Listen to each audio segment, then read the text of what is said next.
Dans une déjà vieille étude appelée Beautiful, la beauté, euh,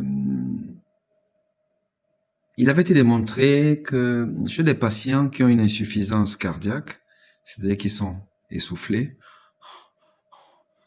qui se lèvent la nuit pour s'asseoir parce qu'en position assise, ils respirent mieux qu'étant couchés. Quand ils marchent, les pieds gonflent. Quand ils montent les escaliers, ils sont fatigués. Ces patients ont souvent une fréquence cardiaque relativement rapide, élevée. C'est des fréquences cardiaques au-dessus de 90, 100, parfois 110 battements par minute. En sachant que la fréquence cardiaque normale, on dit idéalement, ça doit être entre 60 et 90 par minute. Allez, jusqu'à 100 par minute, entre 60 et 100 par minute. Mais idéalement, inférieur à 90 par minute. Ça, c'est la fréquence cardiaque normale.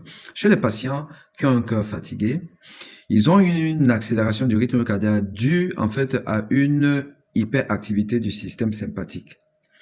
Et donc, les patients à insuffisance cardiaque qui ont une fréquence cardiaque supérieure à 70 battements par minute sont plus fréquemment hospitalisés pour décompensation cardiaque et meurent plus que les patients qui ont une fréquence cardiaque inférieure à 70 par minute.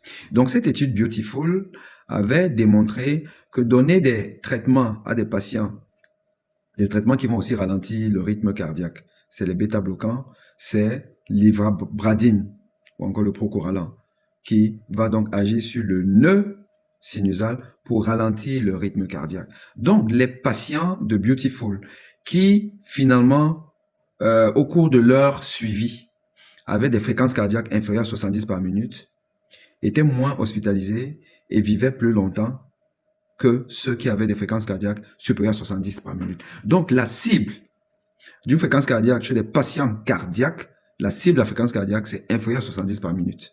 Donc, faites tout pour que vos patients aient moins de 70 battements par minute, idéalement autour de 60, entre 50 et 60 battements par minute.